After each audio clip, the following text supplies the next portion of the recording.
Perkenalkan, nama saya Anjali Graciela Alisa Febrianti Pandi, NIM 200300200667, Fakultas Ilmu Sosial dan Ilmu Politik, jurusan Ilmu Administrasi Bisnis. Di sini saya akan membahas tentang review buku ke-13. Yang pertama, bab 1, siapa sekarang membaca Ginsberg. Bab ini menetapkan pertanyaan-pertanyaan kunci yang dieksplorasi dalam buku ini, terutama apakah sosiologi dapat dikatakan telah berkembang dan terkait dengan asumsi bahwa keinginan untuk ketenaran yang langgeng adalah kekuatan pendorong bagi akademisi.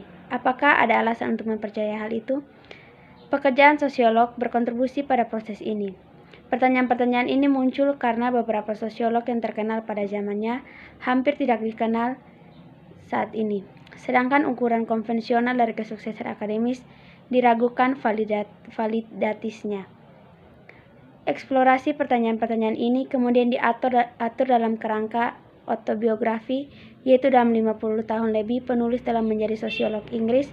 Periode ini di mana disiplin yang baru lahir tidak hanya berkembang pesat, tetapi juga memperoleh penerimaan resmi. Moritz Ginsberg adalah tokoh penting dalam sosiologi Inggris. Ia berperan penting dalam mendirikan British Sociological Association, menjadi ketua pertamanya pada tahun 1951 dan kemudian menjadi presiden dari tahun 1955 hingga 1957.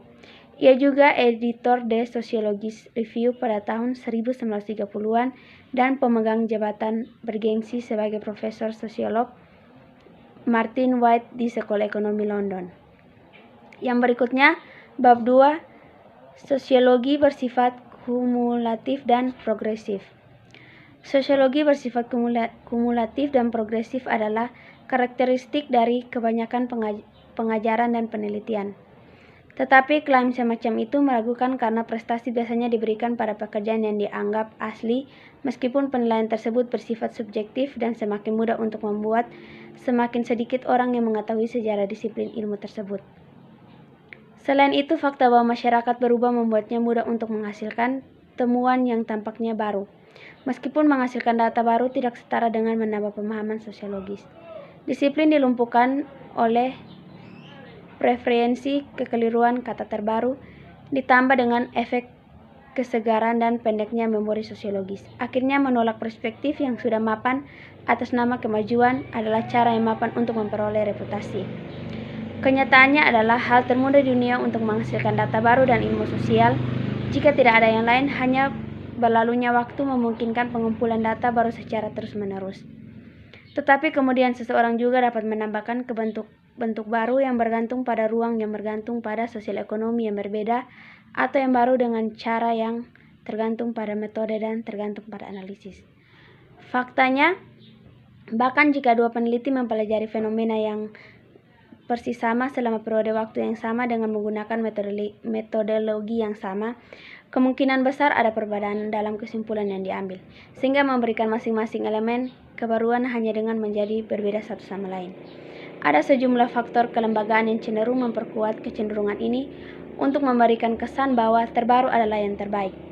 Meskipun hal ini tidak diakui secara eksplisit, mayoritas buku teks sosiologi dan juga sebagian besar kurikulum mata kuliah pengantar sosiologi secara efektif mengandung asumsi bahwa dulu kami mengira memang demikian, tetapi sekarang kami lebih tahu.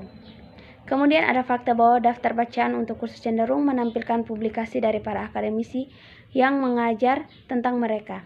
Bersama-sama kemungkinan besar dengan kaya beberapa dari mereka yang mengajarnya. Selain itu, ada godaan yang dialami oleh para sosiolog saat mengajar mahasiswa untuk menyoroti penelitian yang dilakukan pada fenomena kontemporer, karena hal ini dipandang membantu dan meyakinkan siswa tentang referensi disiplin ilmu untuk memahami dunia di sekitar mereka.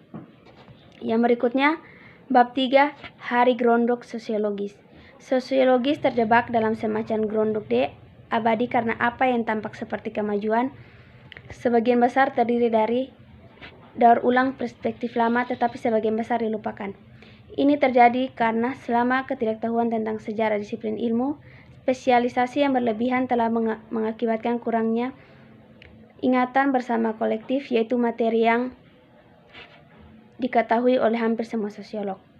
Peningkatan pesat dalam buku dan jurnal telah mempercepat balkanisasi atau dekomposisi disiplin ilmu. Ini dengan perluasan perbatasan dengan mengorbankan inti yang membuatnya semakin tidak koheren. Pada saat yang sama, disiplin ilmu tersebut telah dipengaruhi oleh pengaruh mode, sehingga cenderung mengimpor perspektif teoritis yang meragukan sambil secara aktif mengekspor seluruh bidang studi. Sangat sulit untuk melihat bagaimana disiplin sosiologi dapat dikatakan sebagai kemajuan.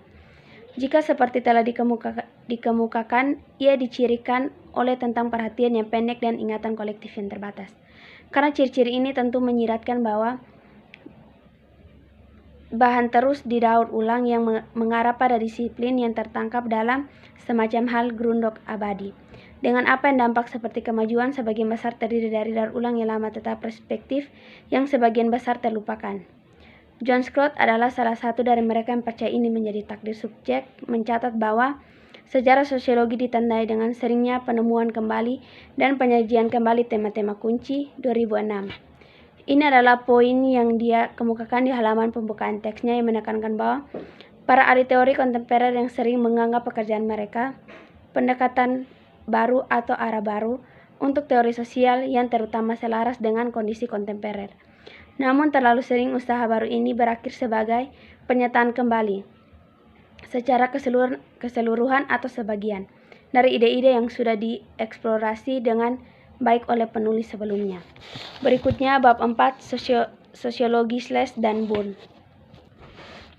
Telah dikemukakan bahwa karena sosiologi tidak dapat diekspresikan sebagai ilmu, maka realistis mengharapkan untuk maju, sementara ada orang yang menolak gagasan kemajuan itu sendiri sebagai konstruksi sosial, namun ada juga yang percaya bahwa hal itu telah mengalami kemajuan. Tetapi kemajuan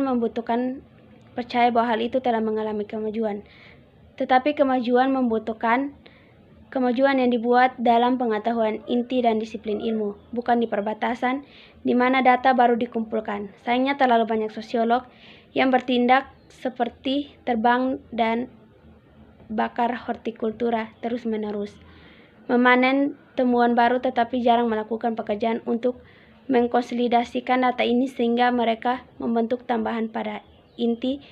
Ini sebagian besar karena sosiolog lebih suka mempelajari topik yang mereka minati daripada fokus pada pemecahan masalah sosiologis yang penting.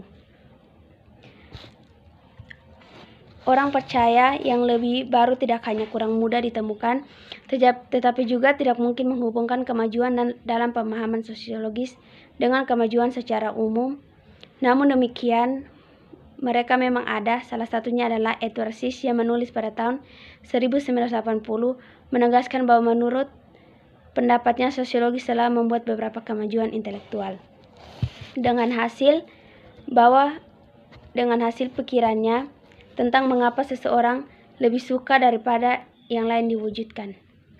Dengan konsekuensi bahwa ada interpretasi yang lebih halus. 1980. Dia kemudian melanjutkan dengan merujuk pada kecanggihan yang lebih besar dalam observasi dan analisis observasi, sebelum akhirnya memungkinkan bahwa refleksi teoritis yang lebih besar juga telah berkembang. Yang berikutnya bab 5 kematian beasiswa. Beasiswa di sisi lain dapat dilakukan tanpa dana dari luar karena yang paling dibutuhkan oleh akademisi sebagai sejarah bukanlah uang melainkan waktu. Sayangnya, fetishization penelitian telah mencapai intensitas sedemikian apa sehingga semakin tidak mungkin akademisi akan dipromosikan atau bahkan dipekerjakan kecuali ada perspektif yang kuat untuk mendapatkan dana penelitian. Karena ini pada dasarnya telah menjadi mas kawin yang semakin diminati universitas seiring harga untuk jabatan tetap. Tetapi kemudian keilmuan melibatkan pengetahuan yang merupakan proses menyerap dan mengasimilasi informasi, memahaminya. Jika Anda mau, yang justru merupakan tugas penjelasannya oleh Hormas dalam menjurukannya pada perbatasan berlubang sebagai hilang.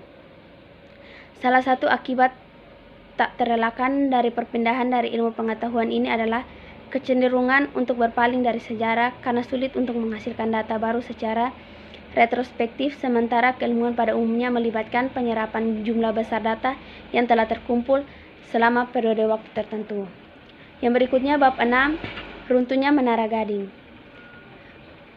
hal pertama yang perlu diperhatikan adalah bahwa penulis memasuki kehidupan universitas tepat pada saat kehidupan universitas berkembang pesat sebagai konsekuensi dari laporan Robbins tahun 1963. Hal ini ia anggap sebagaimana yang ia yakini dilakukan oleh sebagian besar koleganya sebagai hal yang baik, karena ia sadar akan fakta bahwa ia adalah anggota keluarga pertama yang masuk universitas. Tetapi kemudian seperti yang disebutkan sebelumnya, sosiologi adalah subjek yang relatif baru di Universitas Inggris pada awal 1960-an, hanya menjadi disiplin otonom seperti yang dicatat Mike Sefik dalam akhir 1950-an. Setelah titik itu berkembang sangat cepat dengan staf pengajar dan peneliti penuh waktu terlibat ganda di Universitas Inggris tahun 1960 dan 1970. Hasil akhirnya adalah seperti yang dikatakan oleh Billy Readings, universitas telah menjadi koperasi yang didorong oleh kekuatan pasar, lebih tertarik pada margin keuntungan daripada pemikiran. Salah satu konsekuensinya adalah nilai-nilai universitas lama, beasiswa, kebenaran, dan kebebasan telah digantikan oleh nilai-nilai pasar. Sedemikian rupa sehingga pendidikan menjadi produk perusahaan universitas dan universitas sistem dan industri. Berikutnya, Bab 7, Sosiologi sebagai Just an Academic Pursuit. Sosiologi telah lama dianggap berada dalam krisis dengan sosiolog berulang kali menderita karena status, sifat, dan perannya. Salah satu permasalahan utama adalah apakah menjadi sosiolog berarti seseorang harus bertujuan untuk mengubah kehidupan sosial daripada hanya menjelaskannya. Bagaimanapun, peran akademisi secara khusus adalah untuk menafsirkan dunia, bukan untuk mengubahnya. Sayangnya terlalu sering sosiolog mengabaikan tugas mereka dalam hal ini dan terlibat dalam advokasi ideologis atau moralisasi, dengan demikian menghalangi disiplin untuk membuat kemajuan. Meskipun ini telah menjadi ciri sosiologi Inggris selama 50 tahun, tren terkini yang meresahkan bagi beberapa sosiolog menyatakan bahwa penyampaian kembali keluhan membenarkan penolakan gagasan yang penyelidikan ilmiah yang tidak memihak. Yang berikutnya, Bab 8, Pengambilan Giliran Sosiologis. Pertama-tama adalah mungkin untuk membesar-besarkan perkembangan baru seperti itu. Dalam kasus studi tentang konsumerisme dan masyarakat konsumen, misalnya pekerjaan signifikan telah dilakukan oleh Veblen dan Sombar pada awal abad ke-20. Kemudian abad masalah yang bagaimana mengubah perspektif seseorang tentang kehidupan sosial dan berdampak menciptakan bidang studi baru hanya melalui proses pengelompokan ulang atau penanaman kembali fenomena yang sering dipelajari. Jadi meskipun pekerjaan Veblen sekarang biasanya dipelajari di bawah judul Umum Konsumerisme dan Masyarakat Konsumen, buku teks sebelumnya telah mungkin mencantumkan kontribusinya pada disiplin di bawah judul Masyarakat Rekreasi dan Rekreasi. Meskipun waktu yang luang dan konsumsi bukanlah kegiatan yang identik, keduanya saling tumpang tindih sehingga menggunakan satu label daripada yang lain tidak cukup sama dipinjamkan untuk mengidentifikasi bidang studi yang sama sekali baru. Kemudian ketiga, ada masalah yang disebutkan sebelumnya tentang bagaimana perubahan masyarakat itu sendiri membantu menciptakan subjek studi baru dan bagaimana kesalahan untuk menganggap mempelajari fenomena sosial baru sebagai ekuivalen dengan pemahaman sosiologis novel. Jadi orang hampir tidak dapat mengklaim bahwa disiplin ilmu telah berkembang hanya karena kita dapat mempelajari fenomena seperti pusat pembelajaran atau ketersediaan kredit yang meluas yang tidak diketahui oleh orang-orang seperti Veblen dan Sombar. Yang berikutnya bab 9, Sosiologi Pekerjaan yang sedang berlangsung. Ini adalah kesadaran bahwa memecahkan teka-teki sosiologis bukanlah tugas yang mudah dan karenanya memungkinkan kegagalan yang tinggi.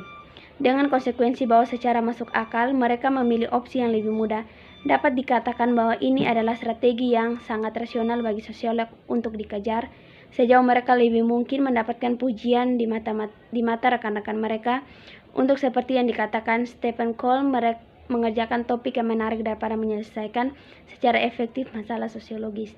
Namun ada juga kasus bahwa menyelesaikan masalah inti sama sekali tidak mudah, yang berarti bahwa sosiolog bahkan lebih kecil kemungkinannya untuk mendapatkan pujian di mata kolega mereka jika mereka menghabiskan waktu mereka mencoba memecahkan masalah sosiologis tetapi gagal.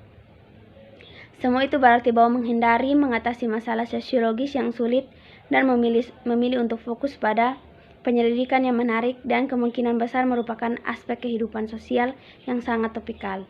Dapat dianggap sebagai strategi rasional yang sempurna.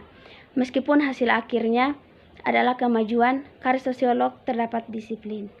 Sayangnya mengambil jalan ini mungkin saja terjadi maksudnya seperti yang disarankan James A. Davis, bahwa sosiologi tidak dapat berkembang karena sosiolog jarang benar-benar mengatakan apapun tentang substansi apapun, dan karenanya seperti yang ditunjukkan, jika Anda tidak mengatakan apa-apa maka Anda tidak dapat terbukti salah.